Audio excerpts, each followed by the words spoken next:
Bytes of thoughts అన్నటి friends, ఈరోజు video తమ్లైన్ చూశారు కదా, మీకు అర్థమయ్యే ఉంటుంది.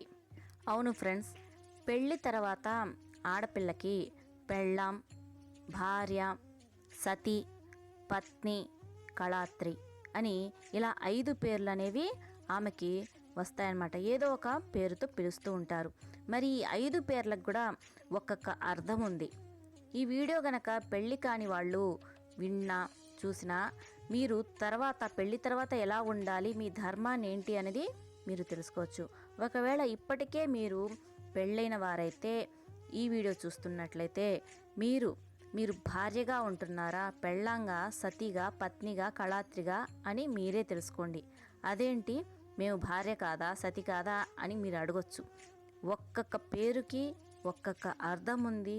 ఎలా నడుచుకుంటున్నారు అన్న దాన్ని బట్టే ఆ పేరు అనేది వాళ్ళకి వర్తిస్తుంది.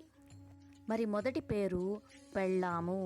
ఈ పెళ్ళాం అంటే భర్త ఏది తెస్తే అది వండి పెడతాను అంతే, లేకపోతే పస్తుండాల్సిందే అని చెప్పే రకాన్నే ఆమెని పెళ్ళాం అని అంటారు.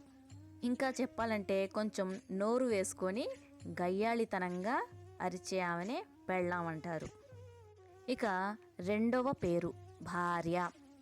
ఈ భార్య అని ఎవరిని అంటారంటే, ఏ పని చేయాలన్నా, ఏదైనా కొనుక్కోవాలన్నా, ఏదైనా నిర్ణయం తీసుకోవాలన్నా భర్త అనుమతి తీసుకొని భర్తకి అనుకూలంగా ఉండే ఆమెనే భార్య అంటారు. ఇక మూడవ పేరు సతి. మరి సతి అంటే ఏంటి అంటే, భర్తకి ఎదురు చెప్పదు. ఏమడిగినా ఏం చెప్పినా కాదు లేదు అని ఎదురు చెప్పదనమాట.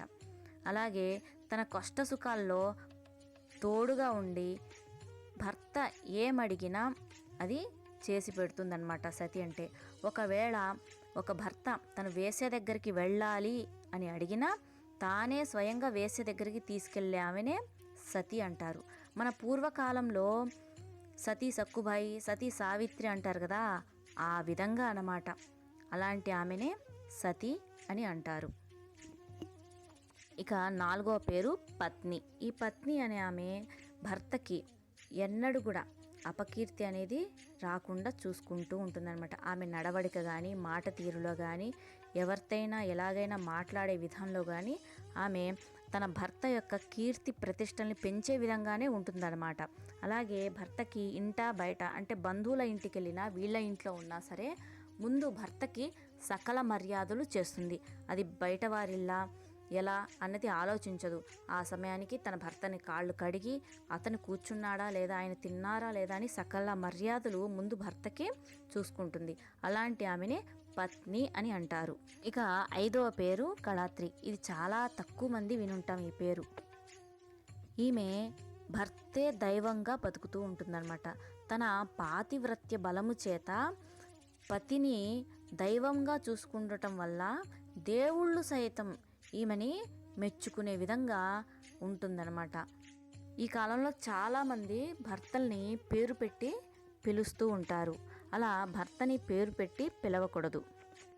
అలా పిలవటం వల్ల భర్తకి ఆయుష్హీనం అంట. ఎందుకంటే భార్య కన్నా భర్త వయసులో పెద్దవారై ఉంటారు కాబట్టి సహజంగానే ఎప్పుడు కూడా భర్త కంటే 2-3 సంవత్సరాలు భార్య చిన్నదై ఉంటుంది. అలాంటప్పుడు భర్తకి పేరు పెట్టి పిలవటం వల్ల ఆయుష్హీనం జరుగుతుంది. ఫ్రెండ్స్, ఈ వీడియో మీకు